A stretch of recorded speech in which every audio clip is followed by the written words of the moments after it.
Hello అండి.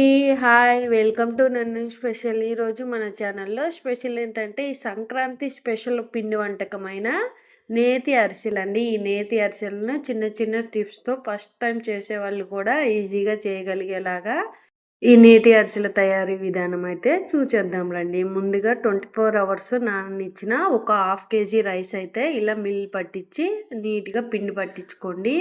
అప్పటికప్పుడే పట్టించుకోవాలండి prepare చేసే ముందు. ఒక 100 గ్రామ్స్ కొబ్బరిలో 4 యాలకులేసి ఇలా పౌడర్ పట్టుకున్నాను. 2 టేబుల్ స్పూన్ నువ్వులైతే తీసుకున్నాను. హాఫ్ కేజీ రైస్‌కి నేను పావు కేజీ అంటే 300 గ్రామ్స్ వరకు బెల్లంనైతే యూజ్ చేస్తున్నాను. ఈ బెల్లంలో ఒక టీ గ్లాస్ వాటర్ అయితే యాడ్ చేసుకొని ఇలా బెల్లం అంతా కరిగే వరకు మనము పాకం అయితే పట్టుకోవాలి. ఇలా నీట్‌గా బెల్లం వాటర్ రెడీ అయిపోయినాక ఈ వాటర్‌ని మనము ఇంకొక బౌల్‌లోకి వడకట్టేసుకోవాలి. ఎందుకంటే ఈ బెల్లంలో ఏమైనా చిన్న చిన్న నలకలు అవి ఉన్నా పోతాయండి. ఇప్పుడు దీంట్లో నీట్‌గా ఇలా వడకట్టేసి బెల్లం నీళ్ళనైతే ఈ బెల్లం నీళ్ళని మనం పాకం అయితే పట్టుకోవాలి. చూసారు కదా, పక్కనే మనము ఒక ప్లేట్లో వాటర్ అయితే ఇలా చిన్న ప్లేట్లో వాటర్ అయితే తీసుకోండి. పాకాన్ని ఎప్పటికప్పుడు చెక్ చేసుకోవాలి. ఎందుకంటే మెయిన్గా ఈ అరిసెలకి ఈ పాకమేనండి మెయిన్ కీ రోల్ వహిస్తుంది. దీనివల్ల మనము కొంచెం అటు ఇటు అయిందనుకోండి అరిసెల టేస్ట్ అనేది మారిపోతుంది, ఒక్కొక్కసారి ఇరిగిపోతాయి కూడా. సో జాగ్రత్తగా పాకం అనేది చెక్ చేసుకుంటూ ఉండాలి. మనకి పాకం అనేది ఉండపాకం అయితే రావాలంటే అంటే ఉండలాగా ఫామ్ అవ్వాలి మనం పాకం వాటర్లో వేసుకున్నప్పుడు. చూసారు కదా, ఇలా మనం పాకం చెక్ చేసుకుంటూ నీట్గా చూసుకోవాలండి. ఇలా వాటర్లో యాడ్ చేసామనుకోండి, ఇదిగోండి ఇలా ఉండైతే ఫామ్ అవ్వాలి.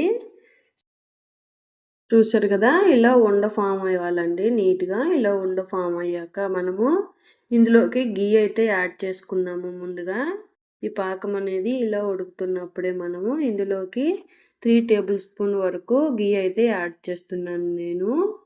ఇలా గీ యాడ్ చేశాక ఈ పాకం అంతా కూడా ఒకసారి ఇలా కలుపుకొని ఇందులోకి మనము మిక్సీ పట్టుకున్న కొబ్బరి తురుము, నువ్వులు యాడ్ చేసి అంతా ఒకసారి కలుపుకున్నాక ఇలా బౌల్లో ఒక్కొక్క బౌలు బియ్యం పిండిని యాడ్ చేసుకుంటూ మనము పాకంలో కలుపుకుంటూ ఉండాలి. స్టవ్ ఆఫ్ చేసేసేయండి పిండి కలిపేటప్పుడు.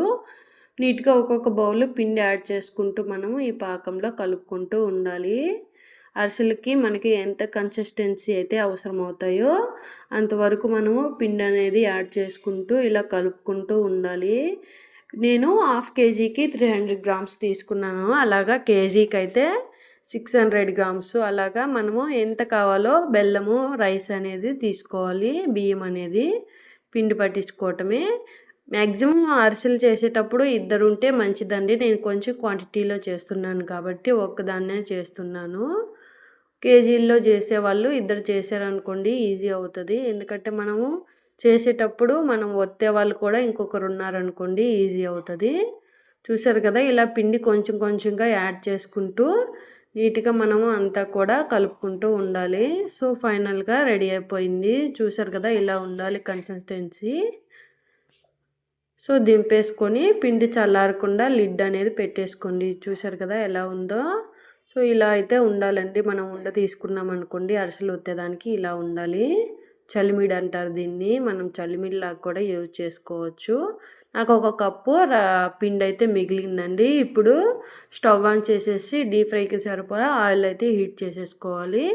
ఒక ప్లేట్ మీద మనం ఇలా పాలిథిన్ కవరా లేదా ఆయిల్ ప్యాకెట్తో ఇలా తీసుకొని గీ రాసుకుంటూ హ్యాండ్కి ఇలా అరిసెలను అయితే ఒత్తేసుకొని దాని మీద ఆయిల్లో వేసేసుకొని 1 బై 1 ఫ్రై చేసుకోవాలి.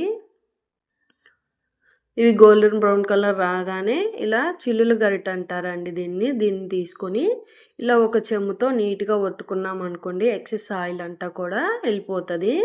లేదా మీకు మార్కెట్లో అరిసెలు ఎత్తుకునేవి ఈజీగా దొరుకుతాయండి, అవి తీసుకున్నారనుకోండి ఇంకా ఈజీ అవుతుంది. నేను మ్యాక్సిమం కొంచెం ఒక హాఫ్ కేజీ రైస్కే కాబట్టి నేను ఈ గరిట మీదే ఒత్తేస్తున్నాను. చూశారు కదా ఎంత సింపులో. చిన్న పాకం పట్టే దగ్గర కొంచెం అటు ఇటు అయిందనుకో ఇబ్బంది అవుతుంది. సో ఈ వీడియో మీకు నచ్చితే లైక్ చేయండి, సబ్స్క్రైబ్ చేయండి, బెల్ ఐకాన్ని ట్యాప్ చేయండి. Thank you for watching.